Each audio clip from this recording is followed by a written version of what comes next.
As a child, I was always full of questions. My curiosity was like an insatiable beast. I was born into a deeply religious family, where Sunday meant church and prayer was as routine as brushing teeth.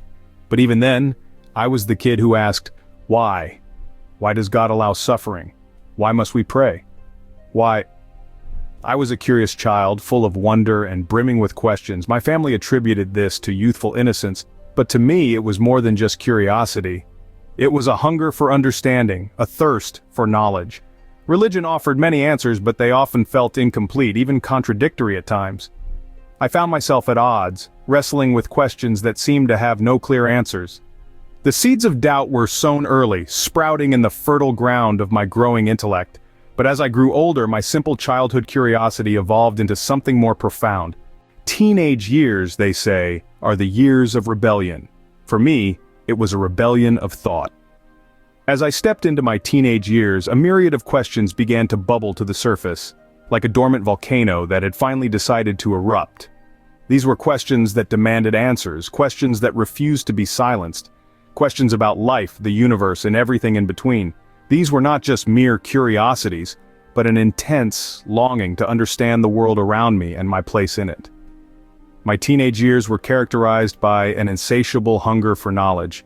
I remember spending countless nights buried in books, exploring the rich tapestry of different religions, the fascinating world of science, and the profound depths of philosophy. Each book opened a new door, shedding light on different perspectives and challenging my preconceived notions. Yet, the more I read, the more my doubts intensified. I began to question the religious teachings I'd been brought up with. I started to see inconsistencies, contradictions, and I couldn't help but wonder, is this really the truth? This period of questioning was not without conflict.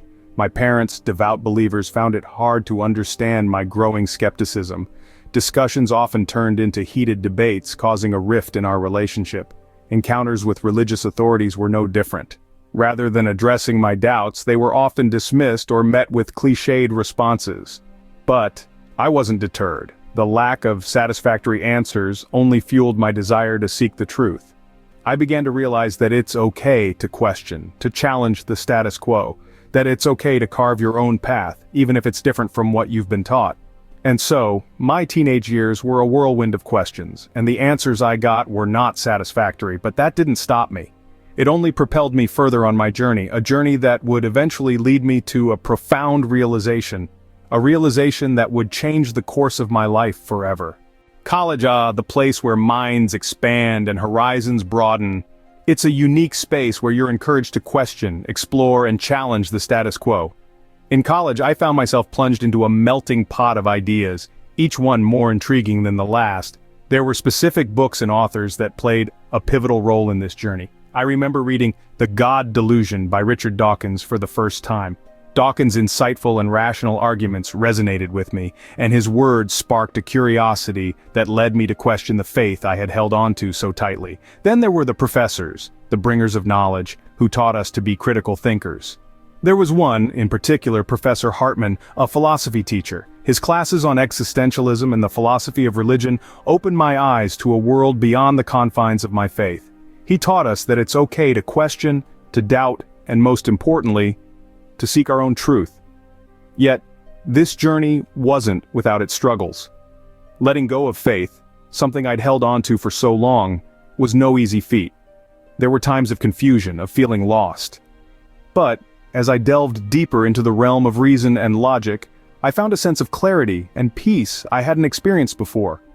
In college, I also met others who shared similar thoughts and feelings. We'd engage in late-night debates, challenging each other's beliefs and perspectives. These discussions, filled with intellectual stimulation, were a vital part of my path towards atheism. There were moments of fear, of course, the fear of stepping into the unknown, but as I learned more, as I questioned more, I found that the unknown was not something to fear. It was something to explore, to understand. By the end of my college years, I had stepped out of the shadow of faith and into the light of reason. The world seemed different, yet it felt more authentic, more real. College had indeed expanded my mind and broadened my horizons, leading me on a path of enlightenment and discovery. The real world, as they say, is a tough place, and it was even tougher for a newly minted atheist. The cap and gown had barely been put away, the ink on the diploma still fresh, when the realities of life outside the college bubble began to set in. The years immediately following graduation were a tumultuous time, filled with challenges and hurdles that were magnified by my newfound non-belief. There's a certain alienation that comes with being an atheist in a predominantly religious society. It's like being a fish out of water, swimming against the current of commonly accepted beliefs and traditions. In my case, this alienation was felt most keenly within my own family.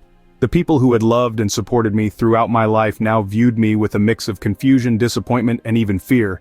It was a tough pill to swallow, to know that my lack of faith had created such a divide. Then there was the broader community. The sideways glances at social gatherings, the awkward silence that followed whenever religion was brought up in conversation. It was isolating, to say the least. And there was a loneliness that came with it, a loneliness that was hard to shake. But amidst the struggle, there was also a glimmer of hope. I began to find solace in online communities, connecting with others who were going through similar experiences. I found comfort in books and podcasts, in the words of scholars and thinkers who questioned the world just as I did.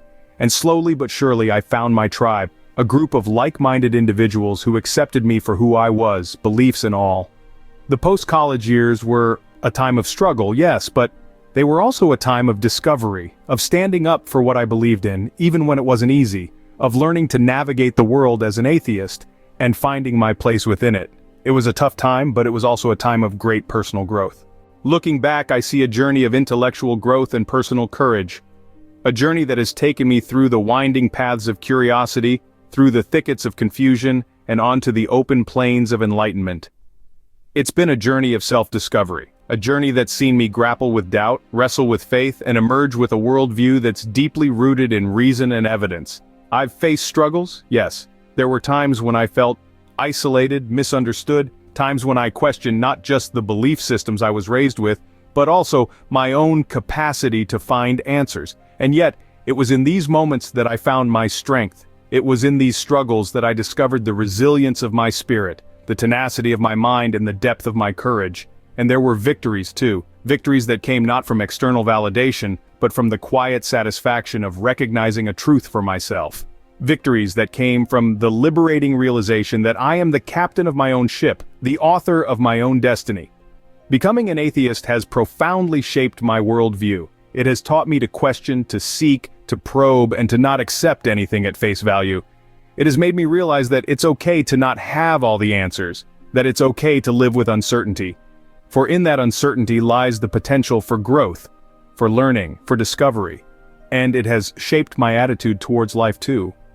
I've learned to value the here and now, to appreciate the beauty of the world around me, the joy of human connection, the power of love and empathy. I've learned to find meaning not in the promise of an afterlife, but in the richness of the life I'm living right now. The journey has also underscored the importance of questioning, of not taking things for granted, of not accepting anything without evidence. I've realized that blind acceptance is not faith, but the abdication of personal responsibility. I've understood that it's not just our right, but our duty to ask questions, to seek truth, to strive for understanding. And through it all, I've come to appreciate the power of curiosity, the power that drives us to explore, to understand, to push the boundaries of our knowledge, the power that fuels our growth, our evolution, our progress. Looking back, I see a journey that's been challenging, yes, but also deeply rewarding, a journey that's not just shaped me, but also enriched me. A journey that's taught me the value of reason, the power of curiosity, and the courage to question. Today I am an atheist and I am at peace. My journey has taught me the value of reason, the power of curiosity, and the courage to question.